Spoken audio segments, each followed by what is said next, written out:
أعوذ بالله من الشيطان الرجيم. بسم الله الرحمن الرحيم. إن الله لا يغير ما بقوم حتى يغير ما بأنفسهم وإذا أراد الله بقوم سوءا فلا مرد له وما لهم من دونه من وال. صدق اللہ العظیم. تمہارا ظلم کافی ہے ہمیں بیدار کرنے کو، تمہارا ظلم کافی ہے ہمیں بیدار کرنے کو. جو لوہا ضرب سہتا ہے وہی تلوار بنتا ہے، جو لوہا ضرب سہتا ہے وہی تلوار بنتا ہے. ملت اسلامیہ کے پاسبانوں، یہ کوئی نئی بات نہیں ہے، بلکہ روز ازل ہی سے ہر دور، ہر زمانہ، ہر ماحول میں حق و باطل کا زبردست تصادم و ٹکراؤ رہا ہے. کوئی بھی زمانہ ان دو طاقتوں معرکہ آرائی سے خالی نہیں ہے، بلکہ انہی دو طاقتوں کی آج بھی مقابلہ آرائی ہو رہی ہے.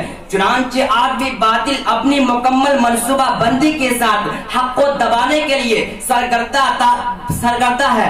باطل طاقت مجتمع ہو کر اسلام کے خلاف محاذ قائم کیے اور اسلام دشمن عناصر مسلمانوں کو صفحہ ہستی سے مٹانے کے لیے پورا زور صرف کر رہے ہیں. شمع رسالت کے پرواروں سنو، آج وہ مسلمان جس نے بڑے سے بڑا جاؤ حشم، غرور و تمکنت کے مالک اور ارباب اقتدار کے چھکے چھڑا دیے تھے، آج وہی مسلمان محکوم کی زندگی گزار رہے ہیں، ظلمت و پستی کا شکار ہوتے چلے جا رہے ہیں. آج ان مسلمانوں کی ماں اور بہنوں کو عصمت دری ہو رہی ہے، ان کے معصوم بچوں پر نیزے اور تلواروں کی بوچھار ہو رہی ہے، ان کے مدارس و مکاتب کو ناجائز پابندیوں میں جکڑا جا رہا ہے. حالانکہ یہی وہ لوگ ہیں جن کے بارے میں قرآن نے زبردست وعیدن فرمائی ہے. میرے دوستو، ومن اظلم ممن منع مساجد اللہ ان یذکر فیہا اسمہ وسعی فی خرابها لهم فی الدنیا خزی ولهم فی الآخرۃ عذاب عظیم. اور آزادی کا یہی مفہوم ہوتا تو اس کو ہم نے کل بھی رات ماری تھی اور آج بھی پڑھتے ہیں اور اعلان کرتے ہیں. میرے دوستو،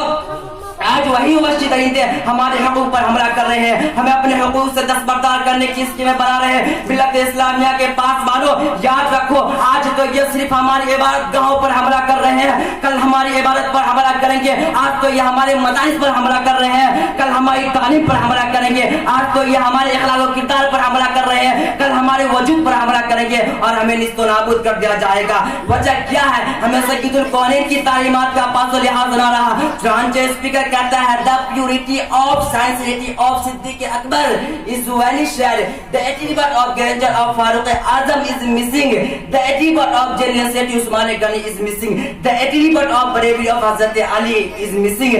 Siddiq Akbar رضی اللہ تعالی عنہ جیسا خلوص نہ رہا، فاروق اعظم رضی اللہ تعالی عنہ جیسا جلال نہ رہا، عثمان غنی رضی اللہ تعالی عنہ جیسی ثقافت نہ رہی، حضرت علی جیسی شجاعت نہ رہی، ہمیں حجاج بن یوسف جیسی اہمیت نہ رہی، پھر ہمیں کیسے نہیں نیست و نابود کیا جائے گا. اسی بات میں اپنے دعوے ختم کرتا ہوں. وآخر الدعوانا الحمدللہ رب العالمین.